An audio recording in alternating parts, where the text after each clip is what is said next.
Skeletal system या skeleton. What is skeleton? हम सभी लोग जानते हैं कि skeleton is the framework of body which is made up of bones and cartilages, which is made up of bones and cartilages means शरीर का वो ढांचा जो बोन एवं कार्टिलेज से बना होता है स्केलेटन कहलाता है। अगर आप देखें किसी भी एनिमल का skeleton, it is divided in two parts. ये दो पार्ट्स में डिवाइडेड है। One is axial skeleton and other is axial skeleton.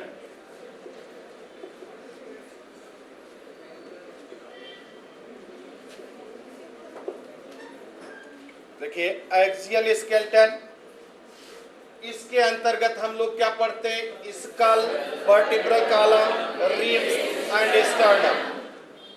School, vertebral column, ribs and sternum. इसके अंतर्गत हम लोग पढ़ेंगे स्कल, खोपड़ी, vertebral column that is the backbone,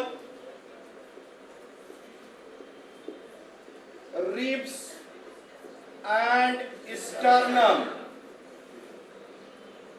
Why? This appendicular skeleton, it deals with the study of girdles and limb bones.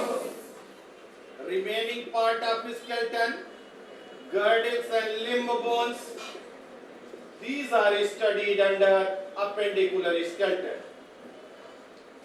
girdles, जिनको हम लोग हिंदी में कहते हैं मेखलाएं, ये दो प्रकार की होती है, pectoral girdle and pelvic girdle. Pectoral girdle means shoulder bone, pelvic girdle hip bone, limb bones means forelimb and hind limb bones. तो पहला पार्ट हम लोग अब देखने चल रहे हैं एक्सियल स्केलेटन। अभी हमने आपको बताया एक्सियल स्केलेटन के अंतर्गत हम लोग पढ़ते हैं skull, vertebral column, ribs and sternum. तो आइए देखें first part, that is the axial skeleton. पहला पार्ट है एक्सियल स्केलेटन।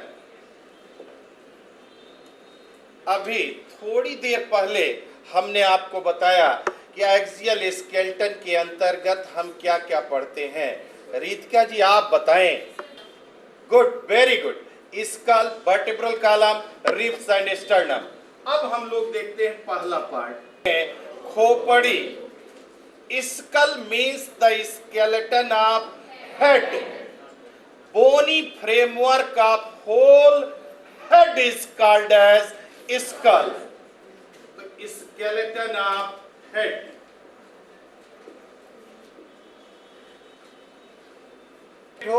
जैसे आपके यहाँ सिलेबस में फ्रॉग, रैबिट एंड मैन है, इन सभी के हेड के स्केलेटन को आप स्कल कहेंगे।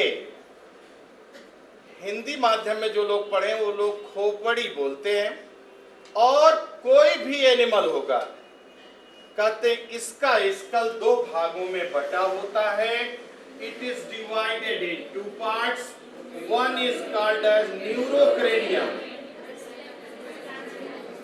Neurocranium, and second is called as स्प्लैंक्नोक्रेनियम।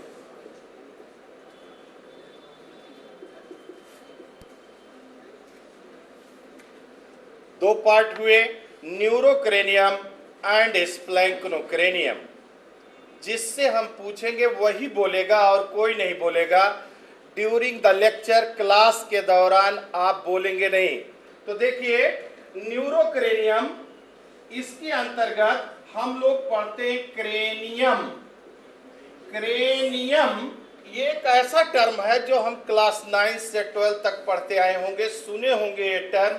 अगर हम पूछते हैं what is cranium, Pallavi ji क्या होगा? Brain box means it is the skeleton of brain. Very good, brain box. इसके अलावा हम इसमें पढ़ते हैं सेंसरी कैप्सूल्स। सेंसरी कैप्सूल्स का मतलब होता है स्केलेटन ऑफ सेंसरी ऑर्गन्स। हमारे हेड में 3 सेंसरी ऑर्गन है, ईयर, आई, नोज। इनके स्केलेटन को हम कहते हैं सेंसरी कैप्सूल्स। तो इस तरीके से हमने देखा न्यूरोक्रेनियम के अंतर्गत हम पढ़ते हैं क्रेनियम एंड सेंसरी कैप्सूल। अब शेष जी, अगर आपसे पूछते हैं what sensory capsule? Very good, कितने? वेरी गुड, बैठ जाइए। One is Arctic capsule, Arctic capsule that is skeleton of ear. Second is optic capsule, the skeleton of eye. And third is olfactory capsule, the skeleton of nose. इस आंख, कान, इसके ऊपर का पूरा भाग ये कहा जाएगा न्यूरोक्रेनियम, और इसके नीचे जो बचा दैट इज स्प्लैंक्नोक्रेनियम। नीचे बचा अपर जा, अपर जा, लोअर जा, higher apparatus and ear skills.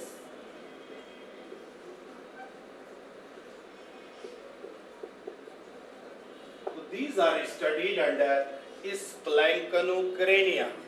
The splanchnicranium deals with the study of upper jaw, lower jaw, hyoid apparatus and ear skills. अलग अलग है। जैसे कल्पना करें कि यह है क्रेनियम या न्यूरोक्रेनियम ऑफ वर्टिब्रेट। मान लिया जाए कि ये किसी वर्टिब्रेट का न्यूरोक्रेनियम है, तो हम कहते हैं this is the anterior and, ये इसका एंटीरियर एंड है, और न्यूरोक्रेनियम का ये पोस्टीरियर एंड है। तो हम आपको बताते हैं कि bones of neurocranium are always studied from posterior to anterior end. हमेशा न्यूरोक्रेनियम की बोन की स्टडी का direction posterior to anterior end होगा। कहने का मतलब यह है, अगर क्रेनियम की पहली बोन देखनी है तो आपको पोस्टीरियर एंड पे देखना होगा, और आखिरी बोन देखना होगा तो एंटीरियर एंड पे देखेंगे। Means first bone is present at the posterior most and. जैसे हमारा क्रेनियम है, पोस्टीरियर एंड यहाँ पर है, जहां पर आपका वर्टिब्रल कॉलम जुड़ रहा है, आई मीन जहां पर स्कल का फोरामेन मैग्नम है, तो फोरामेन मैग्नम के पास की बोन पहली बोन होगी। तो न्यूरोक्रेनियम की स्टडी का डायरेक्शन हमेशा क्या होगा? Posterior to anterior end. अगर आप स्प्लैंक्नोक्रेनियम की बात करें, स्प्लैंक्नोक्रेनियम, तो let this is the neurocranium. हमने मान लिया कि न्यूरोक्रेनियम है, और ये अगर हम मान ले लोअर जा है इन डायग्रामेटिक स्केच, ये अपर जा, तो इसको हम लोग बोलेंगे इट इज स्प्लैंक्नोक्रेनियम। और स्प्लैंक्नोक्रेनियम की स्टडी का डायरेक्शन हमेशा एंटीरियर टू पोस्टीरियर एंड होगा। मतलब bones of splanchnocranium are always studied from anterior to posterior end. Means अगर हमें अपर जा पढ़ना है तो हम यहाँ से पढ़ेंगे, ये एंटीरियर एंड है, यहाँ से यहाँ की तरफ पढ़ेंगे। एक बार में आधा जबड़ा पढ़ेंगे, हाफ ऑफ द अपर जा पढ़ेंगे, और एक बार में हाफ ऑफ द लोअर जा पढ़ेंगे। डबल कर लेंगे, पूरा अपर जा पूरा लोअर जा हो जाएगा। ये तो रहा स्टडी का डायरेक्शन। ये था एक जनरल इंट्रोडक्शन स्कल का। अब भी देखिए, हमने आपको बताया व्हाट इज स्कल। आप सभी लोग जानते हैं स्कल क्या है। Sameer, what is skull? It is the skeleton of head. Neurocranium and splanchnocranium, very good. Ashish ji, neurocranium में क्या पढ़ते हैं आप? What is cranium? It's the brain box. What is sensory capsule? So it's the skeleton of sensory organs. कितने तरीके के होते हैं? 3 types. कौन कौन से? Auditory capsule, optic capsule, and olfactory capsule. बैठ जाइए, वेरी गुड, बैठ जाइए।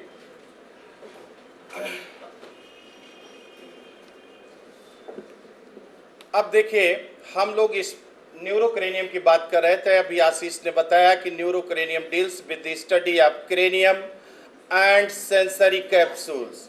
बताया इन्होंने, cranium is the brain box, while sensory capsule is the skeleton of sensory organs.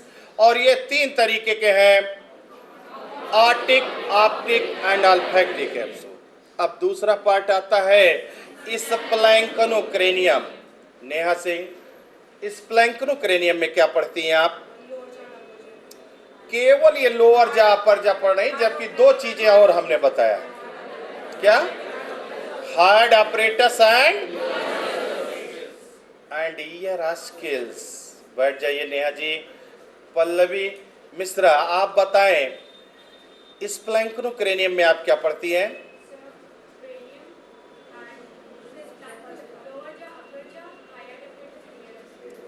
Lower jaw, upper jaw, hyoid apparatus and ear ossicles. बैठ जाइए। अब देखिए, क्रेनियम ऑफ रैबिट फर्स्ट। तो आइए हम देखते हैं cranium of rabbit. Cranium of rabbit, हम जानते हैं कि रैबिट मैमल है और हम लोग भी मैमल हैं। कहते हैं cranium of each and every mammal is always differentiated in 3 regions. कोई भी मैमल होगा, उसका क्रेनियम सदैव 3 रीजन में बटा होता है। हम कहते हैं, मान लीजिए ये किसी एनिमल का क्रेनियम है। खड़े हो जाइए पीयूष जी। पहला रीजन कौन सा होगा? सी या A? Why C will be the first region? जी हाँ, बहुत सही बताया कि B. That's why posterior most region will be the first region. Posterior most region will be the first region, तो C will be the first region। लेकिन इसका नाम ABC नहीं था। ये तो आपको समझाने के लिए, पूछने के लिए हमने आपको दिया था। एक्चुअल में इसका नाम है, बोलेंगे नहीं आप, इसका नाम है ऑक्सीपिटल रीजन।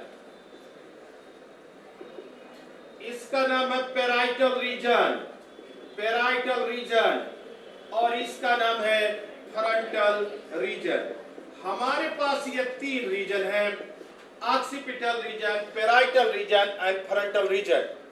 प्रियांक मिश्रा, अगर आपसे पूछते हैं हम कि पहला रीजन कौन सा होगा? Occipital reason. प्रियांक जी कह रहे हैं पहला रीजन होगा। क्यों ऐसा कह रहे हैं? Because it is the posterior most region। Very good, excellent। बैठ जाइए।